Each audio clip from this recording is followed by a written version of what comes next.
और ये देश के जनता के प्रश्न है, कांग्रेस के प्रश्न नहीं है ये। जनता के प्रश्न, जनता तो फूली नहीं समा रही है। लेकिन श्याम कुमार बर्वे जी, सवाल कौन पूछ रहा है? जिनका खून गर्म ही नहीं हुआ।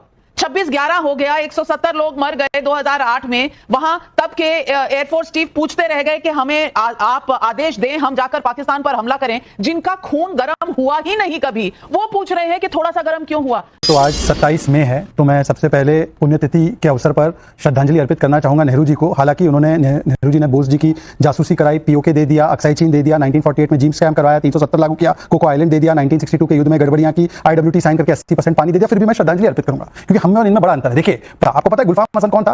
जैसे संजय राउत, ऑपरेशन सिंदूर फेलियर है। गुलफाम हसन कौन है? खड़गे जी, जो कहते हैं चुटपुट हुआ, मतलब कि सेना का अपमान। गुलफाम हसन कौन है? आपके अजय राय जी और चन्नी जी, जो सबूत मांगते हैं सर्जिकल स्ट्राइक का और मजाक उड़ाते हैं रफाल का और हमारी एयरफोर्स का। होगा कि शशि थरूर, आपके फेलो सांसद, मनीष तिवारी फेलो सांसद, दोनों ने कहा सीजफायर नहीं हुआ है, ऑपरेशन सिंदूर जारी है और ट्रंप का कोई मीडिएशन नहीं है। परंतु राहुल गांधी, जिसको मैं कहता हूं आर का मतलब रिडिकुलस राहुल है, कुछ और मत समझना। रिडिकुलस राहुल गुलफाम हसन की भाषा बोलते हैं, पाकिस्तान की भाषा बोलते हैं और बोलते हैं ट्रंप ने इंटरवीन किया। मैं पूछना चाहता हूं बर्वे जी, थरूर जी तो आपके बगल में बैठते हैं, मनीष तिवारी बगल में बैठते हैं, झूठे हैं क्या?